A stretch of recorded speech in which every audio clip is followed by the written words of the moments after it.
गांव का चौक फुसफुसाहटों से गूंजता है। भीड़ में एक सामूहिक बेचैनी फैल रही है। हवा में डर की एक स्पष्ट भावना है। हर ग्रामीण का चेहरा चिंता से भरा हुआ है। उनकी आंखों में जिज्ञासा चमकती है। एक मौन प्रश्न चौक में गूंजता है। मंदिर से चोरी करने की हिम्मत किसने की?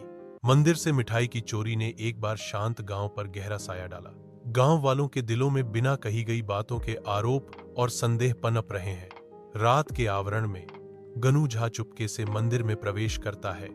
अपने पवित्र स्थान का एक मौन रक्षक। बड़ी सावधानी से वह एक जाल बिछाता है, एक पिघली हुई जलेबी जिसके रंग असामान्य रूप से जीवंत हैं, जो लुभाने के लिए रखी गई है।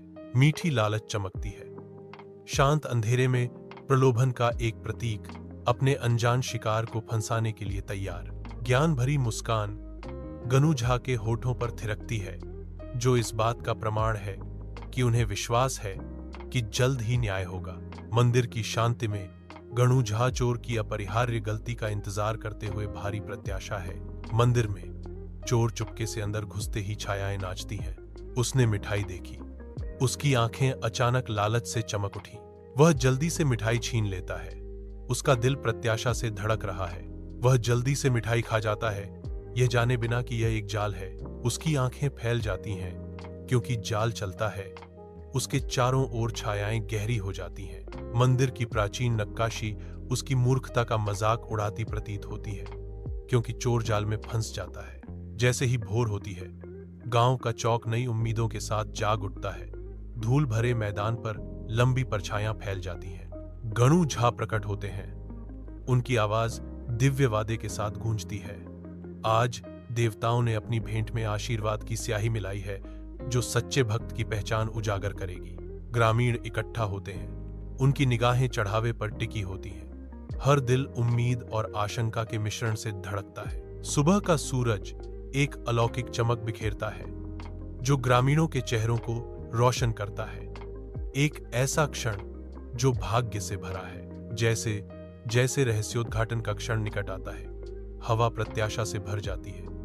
गांव का भाग्य दांव पर लगा होता है। एक स्पष्ट संदेह हवा में भर जाता है, क्योंकि ग्रामीण एक दूसरे की सूक्ष्मता से जांच करते हैं। हर नजर एक मूक आरोप है। हर टाल दी गई नजर एक संभावित स्वीकारोक्ति है। बताने वाले दाग शर्म के बैज बन जाते हैं। हर ग्रामीण अपने पड़ोसियों के चेहरों पर अपराध बोध खोजता है। रंगीन सबूत गुप्त आनंद को धोखा देता है। एक बार सामंजस्यपूर्ण गांव में अविश्वास पनपता है। गांव के चौक के दिल में एक अकेला आदमी खड़ा है। उसके हाथ और मुंह लाल और नीले रंग से स्पष्ट रूप से रंगे हुए हैं। गांव वालों की भीड़ जमा होती है। उनके भाव जिज्ञासा और उबलते गुस्से का एक अस्थिर मिश्रण है।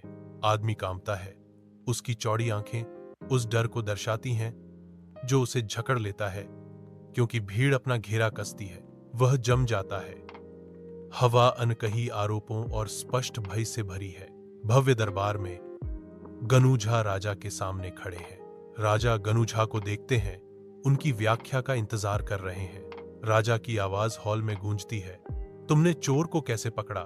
गनू झा राजा को अपनी चालाक योजना सुनाने की तैयारी करते हैं। दरबार गनू झा की कहानी के लिए शांत और मौन प्रतीक्षा कर रहा है। भव्य दरबार में गनू झा अपनी बुद्धि का प्रदर्शन करने की तैयारी करते हैं। उनकी आंखों में शरारती चमक है। दरबार उम्मीद भरी चेहरों का सागर उसके हर शब्द पर टिका हुआ है, जो ज्ञान के रत्न का अनावरण होने का उत्सुक है। गनू झा की आवाज गूंजती है। उनके शब्द हॉल में गूंजते हैं। जब दिमाग मीठा हो तो चोर भी खुद मिठाई बन जाता है। उनके शब्द हवा में तैरते हैं। अंतर्दृष्टि का एक मीठा मिश्रण दरबार को मनोरंजक चिंतन में छोड़ देता है। भव्य दरबार में राजा गनू झा की सराहना की जाती है। उत्सुक दरबारियों द्वारा उनकी बुद्धि की प्रशंसा की जाती है। दरबारी प्रशंसा गाते हैं, ज्ञान गनू झा जैसा, जो बिना डंडे के न्याय कर सके। दरबार प्रशंसा से गूंजता है। राजा गनू झा के लिए सम्मान और विस्मय से हवा भरी हुई है। राजा गनू झा शांत रहते हैं। उनकी अभिव्यक्ति प्रशंसा के बीच शाही विनम्रता का मुखौटा है। दरबारी चापलूसी जारी रखते हैं। हर कोई राजा के न्याय के अनूठे दृष्टिकोण के लिए अपनी प्रशंसा व्यक्त करने की होड़ में है। दृश्य गणु झा के प्रतिष्ठित शासन के प्रमाण के रूप में शाही गौरव और दरबारी श्रद्धा के एक चित्र के साथ समाप्त होता है।